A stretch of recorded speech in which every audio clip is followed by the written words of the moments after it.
Ассаляму алейкум рахматуллах, всем братьям, мусульманам, а также здравствуйте, все люди доброй воли. Вчера мы вынужденно выпустили небольшой видеоролик на своем канале, на своем нохчи чеченском языке о подлом выселении нашего народа. И вот этим видеороликом многие пишут: пожалуйста, сделайте то же самое на русском языке, чтобы другие народы поняли нашу трагедию, и враг, чтобы знал, что мы это знаем, как говорят у нас. И звонили некоторые, в том числе и старшие уважаемые люди, чтобы я как-то, как смог, чтобы сделал ролик на русском языке для всех друзей, кто понимает русский язык, и для недругов также. Так вот, начну сначала. Многие об этом не знают, правда, габисты, империалисты, они это очень хорошо знают, они владеют этими своими архивами, но мы тоже кое-что знаем. А вот дело в том, что план о выселении из Кавказа полностью, очистить Кавказ от чеченцев как самого непокорного народа, вставший на его пути в Центральном Кавказе, как вольный народ, всей страной, всем народом, не имеющего своего феодала, как свободный народ, чеченский народ восстал полностью против имперского рабства, очень хорошо зная состояние мужиков и людей, живущих в России под этим гнетом. И поэтому народ всецело противостоял и рушил все планы, вместе, правда, с другими народами, кто восставал против этого, особенно черкесы, адыги на западе, и в центральном направлении в основном противостоял чеченский народ. И вот тогда, еще до шейха Мансура, был составлен план при Екатерине II полностью выслать чеченский народ. Правда, им это не удавалось. Не удавалось, и они ждали почти 200 лет, ущемляя и уменьшая по численности наш народ. Конечно, в бесконечных войнах. И вот наши цифры, чеченские цифры, говорят о 5 миллионах. Некоторые будут возмущаться. Но наши старики так говорили, а мы им больше верим, чем записям, скажем, с противоположной стороны. А противоположная сторона, имперская сторона, правда, не имперские барзаписцы, а вот свободные люди из России, благородные люди, тоже писали правду. Вот из них есть люди, которые называли цифру 1,5 миллиона чеченцев на момент вторжения Российской империи в нашу страну. Из всего этого числа, хоть из 5 или 1,5 миллиона, к моменту завершения Кавказской войны, так называемой, чеченцев было по русской энциклопедии 86 тысяч всего осталось. Вдумайтесь в эту цифру. И это были калеки, дети, старики. Мужское боеспособное население, в основном чеченцев, потеряли они в войнах. Вот при такой тяжелой ситуации, то есть из-за этого массового сопротивления был принят этот план выселения чеченского народа. Но не удавалось. А удалось тогда, когда уже нас как бы сделали своим, ввели в состав СССР. После нескольких войн, опять восстаний против коммунистов, было несколько восстаний в Чечне. И с предводителями, и с 2 имамами. Но, наконец-то, массовые сопротивления, войны, они они прекращались уже к тому времени, можно сказать. Началась война с немцами, но были в горах и группы, сопротивляющие властям, советам. И вот тогда открыли закрытые мечети, по России открыли церкви, выпустили мул и церковников, и дали им разрешение призвать людей к войне, к священной войне против немцев. И вот тогда сделана РПЦ Сталина. Вот сегодняшняя российская церковь, Русская Православная Церковь, это дитя Сталина, то есть дитя коммунистов. И как они служат народу, мы это все видим воочию сегодня. Вот таким вот макаром, забрав всю молодежь чеченскую на фронт,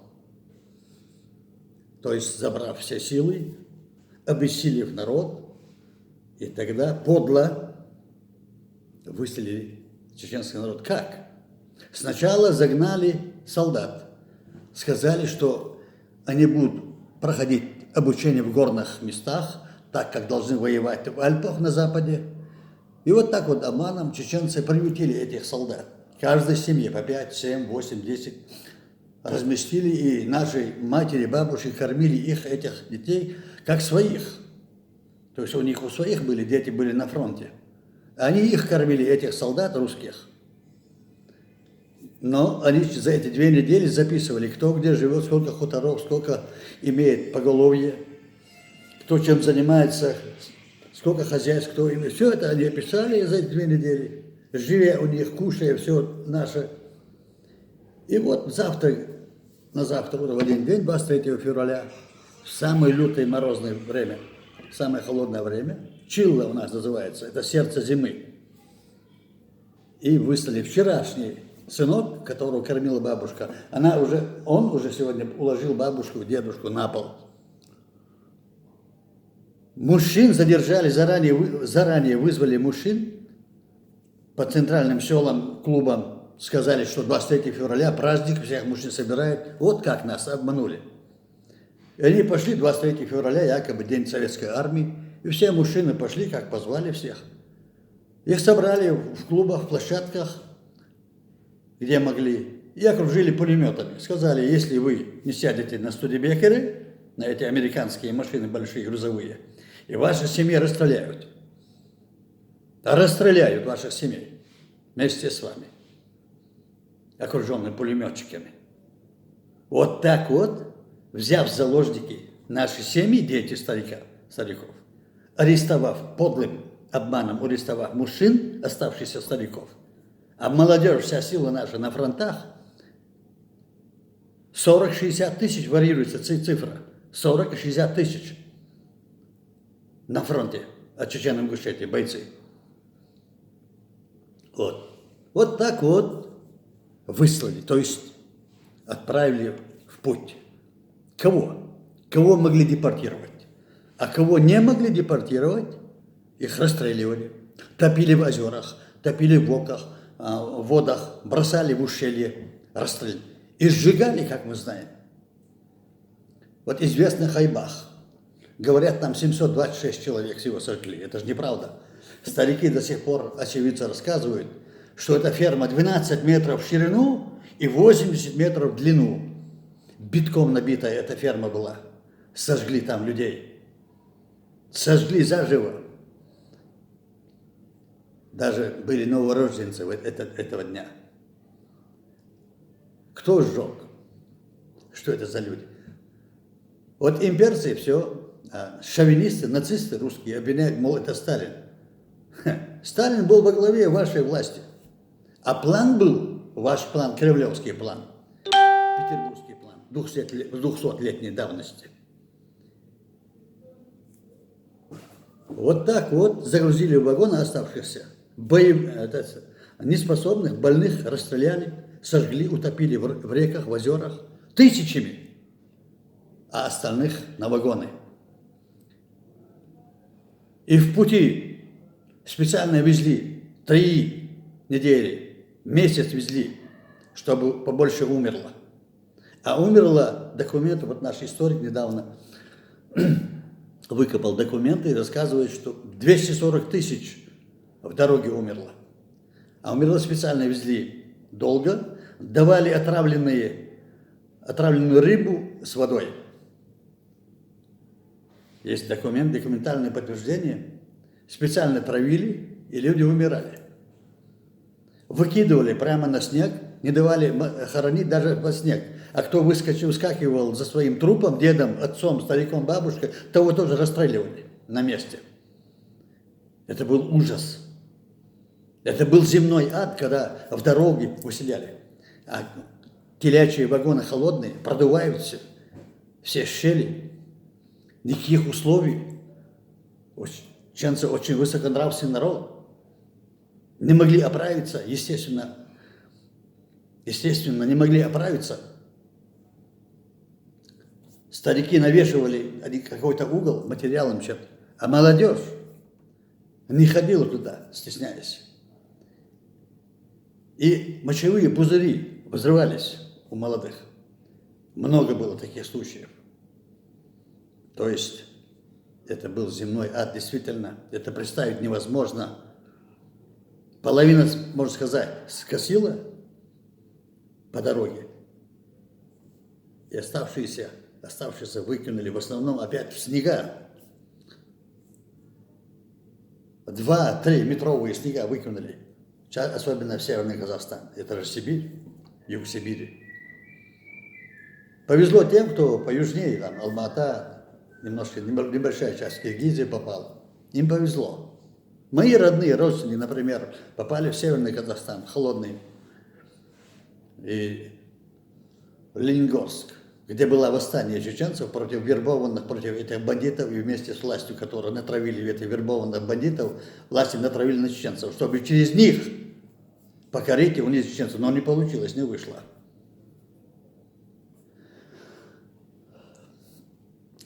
Вот так вот. Людей, казахам говорили, киргизам, людям Средней Азии говорили, что чеченцы имеют рога, поэтому они носят большие шапки. Вот как травят, смотрите, они что делают. Заранее подготавливают почву для травли, чтобы казахи не помогали, киргизы не помогали чеченцам. У них папахи, они, чтобы скрыть рога, носят эти папахи, говорили казахам, киргизам,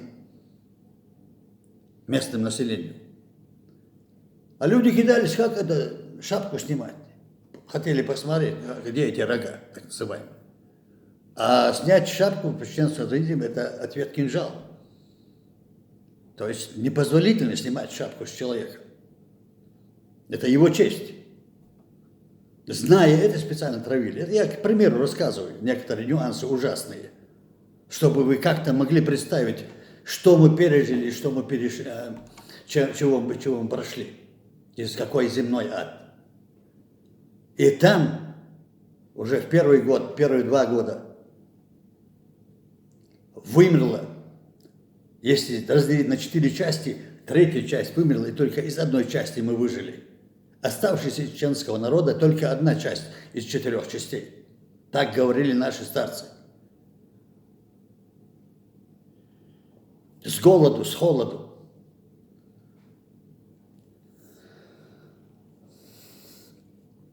Вот так мы прошли 13 этих долгих лет адских. И очень много безымянных, безызвестных могил в Казахстане, по всему Казахстану от нашего народа. Сотни тысяч.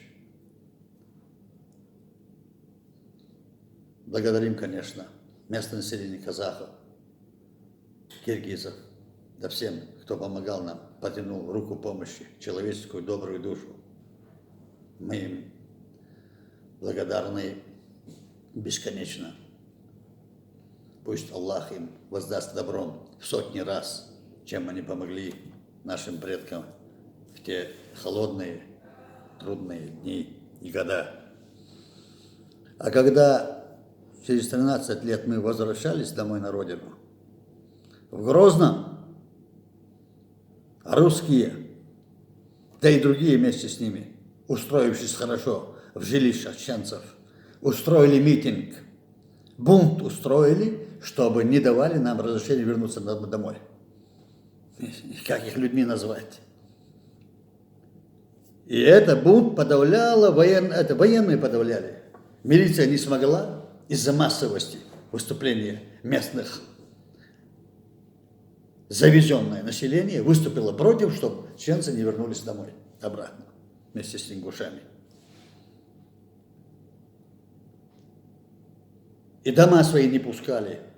Выкупали, чеченцы выкупали свои дома. И до сих пор не могут вернуться в свои дома в Аухе и в пригородном районе. До сих пор мы не можем вернуться в свои дома. Сколько лет прошло? С 1944 года. 80 лет почти люди не могут прийти в дом своего отца или деда. Там живут дагестанцы, а там живут осетины. Называются они себя людьми, соседями, мусульманами, но мы таковыми их не считаем. Кто не отдает чужое чужим, тем более они прошли все это и до сих пор не могут вернуться домой, к очагу, к отцовскому, материнскому очагу не могут вернуться домой. И потом они поют, нам 2 метра хватает. Хватает 2 метра, да, но тогда идите к себе домой, откуда вы пришли, вас пригнали. И там займите свои 2 метра себе, будьте добры. Но мы свое не забудем, и оставлять свое не намерены, и чужого нам никогда не надо было, и вы это хорошо знаете. Никогда нам не надо было чужое. Никогда мы никого не ущемляли, наоборот. Чечня всегда была центром, где давали приют обездоленным, преследуемым. И это мы тоже знаем. В общем, вот такая вот ужасная картина, через чего мы прошли и дошли до сегодняшнего дня. Никто нас не реабилитировал, никто нам ничего не выплачивал. Никто у нас не просил извинения. Вместо этого подавили в 2 войнах чеченцев и чеченскую землю. Вот так мы живем. И еще вы нас называете бандитами, террористами. Да вы сами вы и есть грабители, бандиты, убийцы, прошедшие в наш дом, в наш край. Правда, совести нет у таких бесчеловечных, у имперцев. В общем, вот такая вот короткий перевод о нашей большой великой боли. Всего доброго. Всем добрым людям. Вассаламу алейкум ва рахматуллахи ва баракатух.